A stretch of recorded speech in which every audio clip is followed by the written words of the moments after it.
You're standing at the base of a 7-story building in Ninghai, China, looking straight up. The columns holding up every floor above you. The beams running through the ceiling. The floor under your feet. None of it is steel. None of it is concrete. It's grass. Pressed, engineered, and built into a structure strong enough to hold up 7 full stories. For 10,000 years, wood built our world. Every house, every bridge, every ship started with a tree, cut down, shaped, and assembled the same basic way for most of human history. This building didn't start with a tree at all, and the material inside it can be traced back to a truck-carrying bridge built years earlier, designed by an American professor most people in construction have never heard of. By the end of this video, you'll understand exactly how a plant engineers dismissed for a century became strong enough to replace the materials holding up cities. If you're enjoying this, hit like. It genuinely helps this channel keep making videos like this one, and subscribe so you don't miss what comes next. Let's start with the problem that made engineers desperate enough to even consider grass in the first place. A plant most of them had spent their entire careers dismissing as scaffolding material at best. The trap builders have been stuck in. Wood has one weakness nobody likes to talk about. A tree strong enough for construction takes between 25 and 75 years to grow. Plant one today, and your grandchildren might be the ones who finally get to build with it. Cities can't wait that long anymore, so builders turn to steel and concrete instead. Fast, strong, and reliable, but together responsible for more than 15% of all the carbon dioxide humans release every year. More than the entire aviation industry combined. Slow and green, or fast and dirty. For decades, that was the only choice on the table. There was no third option until one overlooked plant got a second look from engineers who'd run out of easier answers. The plant nobody took seriously. That plant is bamboo, and here's something that might surprise you. It isn't a tree. It's a grass, from the same family as the grass in your backyard, just enormously larger. Some species grow more than a meter in a single day, fast enough that you could almost watch it happen. A tree needs decades to reach full strength. Bamboo gets there in 6 to 9 years, and because it's a grass, cutting it down doesn't kill it. The root system survives underground, and a new stalk grows back on its own, with no replanting and no bare hillside left behind. Pound for pound, bamboo outperforms steel in tensile strength, and its raw strength is more than double that of regular wood. People across Asia have known this for thousands of years, building homes, bridges, and scaffolding from it long before modern engineering existed. Even today, construction workers in some Asian cities still climb bamboo scaffolding to build steel and glass skyscrapers, trusting it with their own safety every day. So why didn't serious construction take bamboo seriously for 100 years? Because a raw stalk is hollow, round, splits when you drive a bolt through it, and varies wildly in strength from one stalk to the next, even from the same plant.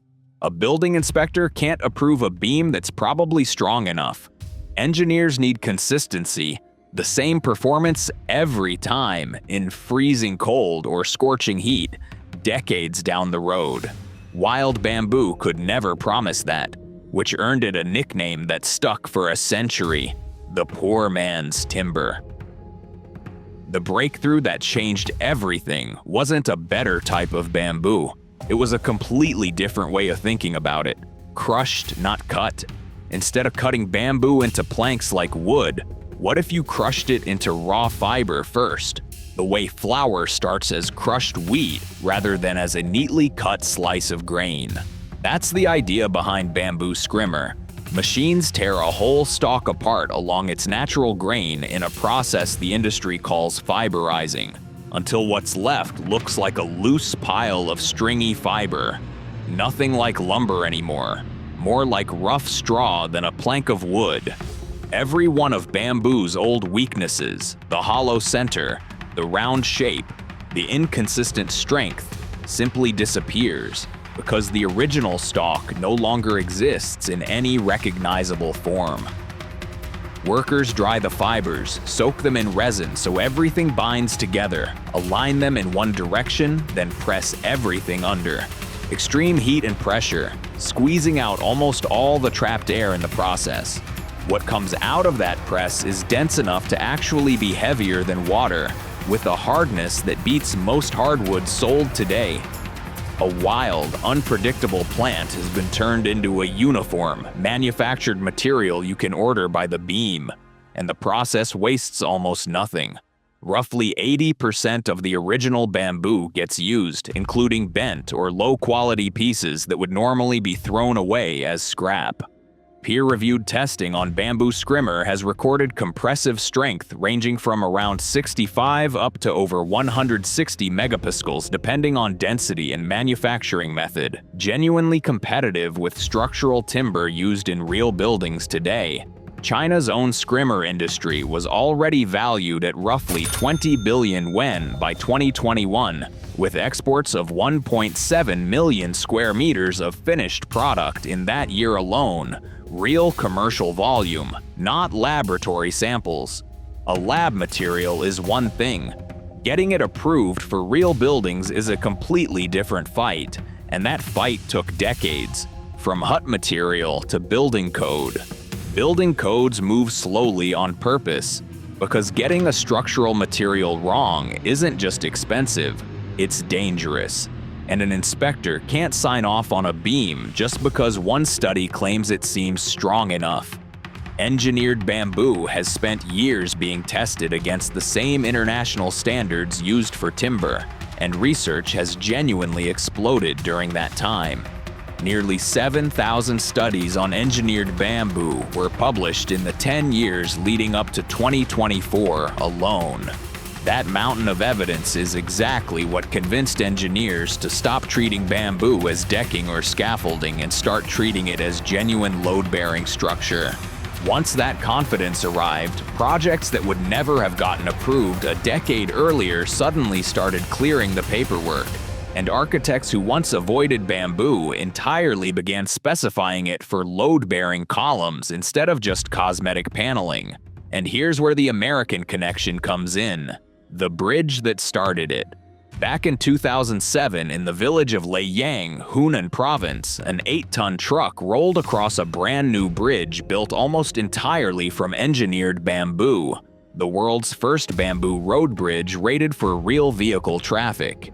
It was designed by Xiao, a professor at the University of Southern California's Viterbi School of Engineering, who holds a parallel appointment at Hunan University in China.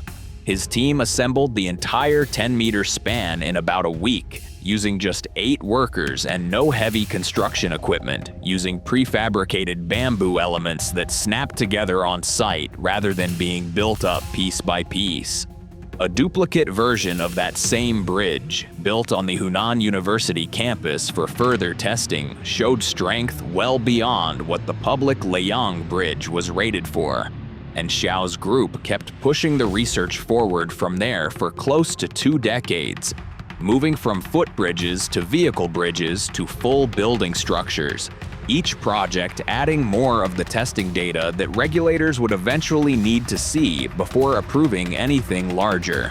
That same researchers group later went on to design and build the 7-story Ninghai Bamboo Tower you started this video standing inside, working out of a joint research center at Zhejiang University focused specifically on bio-based materials and carbon-neutral construction.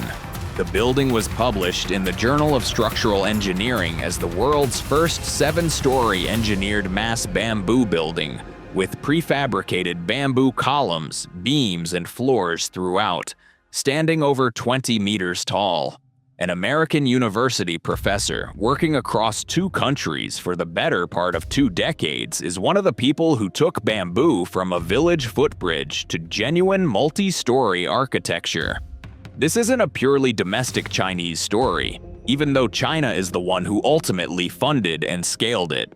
It's an international research effort built on collaboration between American and Chinese universities, that Chinese industrial policy was the one willing to actually commercialize. And commercialize it, China has, treating this like national policy rather than a curiosity, a national bet on grass. In 2022, China partnered with the International Bamboo and Rattan Organization on an initiative promoting bamboo as a substitute for higher emission materials like plastic and, increasingly, steel and concrete, backed publicly by Chinese leadership and tied directly to the country's broader climate goals. China holds roughly a fifth of the world's bamboo supply and has built out an industrial chain to process it from forest to fiber to finished structural beam, a supply chain that took years of coordinated investment to stitch together end to end. According to the country's own reporting, its bamboo forests absorb around 300 million tons of carbon a year just by growing naturally before a single stalk gets harvested. When a government backs an industry with that kind of coordinated policy and infrastructure, it tends to pull the rest of the world's attention along with it. Most companies currently manufacturing structural bamboo products are based in China, but newer players have started appearing in the United States, India, Indonesia, Vietnam, and Singapore, following the same technology outward, the way most real industries eventually spread once the initial breakthrough gets proven at scale by someone else first. What's driving that spread isn't sentiment about plants, it's math. A material that regrows in under a decade and locks carbon into a building instead of releasing it is a genuine competitive advantage anywhere carbon taxes or stricter emissions rules apply. And no serious construction company can afford to ignore that math for very long, especially once insurers and regulators start pricing embodied carbon into building costs the way they already price in fire risk and structural safety. None of this erases the honest complications, though, and they matter just as much as the impressive numbers do. Bamboo scrimber is held together with resin, often phenolic resin, which means the finished beam is a composite, not a pure natural material. How it performs in a sustained fire, how it ages over multiple decades of real-world weather, and what happens to that resin at demolition are all still being actively studied by researchers right now. Not fully settled questions with clean answers yet. There's also a real manufacturing gap. Turning raw bamboo into certified structural beams requires fiber processing lines, resin baths, and heavy hydraulic presses, industrial infrastructure China spent decades building out. Countries with plenty of wild bamboo growing naturally but no comparable industrial base can't simply flip a switch and start producing certified beams overnight, no matter how much bamboo happens to be growing in their own backyard. The places that could benefit most from a cheap, fast-growing structural material are often the furthest away from the equipment needed to actually manufacture it at certified quality. Closing that gap isn't really a science problem anymore. It's an investment problem, a training problem, and a policy problem, and building codes will keep moving cautiously in the meantime, because safety always has to come first when the material is holding up a school or a hospital. None of that erases what's already standing, though. A 7-story tower, a truck-rated bridge in service for nearly 2 decades and still holding up. A material co-developed through American and Chinese university research, scaled up almost entirely by Chinese industrial policy and manufacturing. For thousands of years, building bigger meant cutting down something that took a lifetime to regrow. For the first time, there's a serious structural material that regrows before a child finishes school, engineered well enough that inspectors are actually willing to sign off on it for real buildings people walk into every day. That shift from a plant construction workers laughed off as hut material to a material holding up 7 floors of a real tower took less time than most people assume once the right combination of research funding, patient university collaboration, and industrial ambition finally lined up behind it. If this changed the way you look at the next building you walk into, smash that like button. It really helps this channel keep going. Subscribe and turn on notifications so you don't miss the next story like this one. And let me know in the comments if a material engineers laughed at for 100 years turned out to be this capable.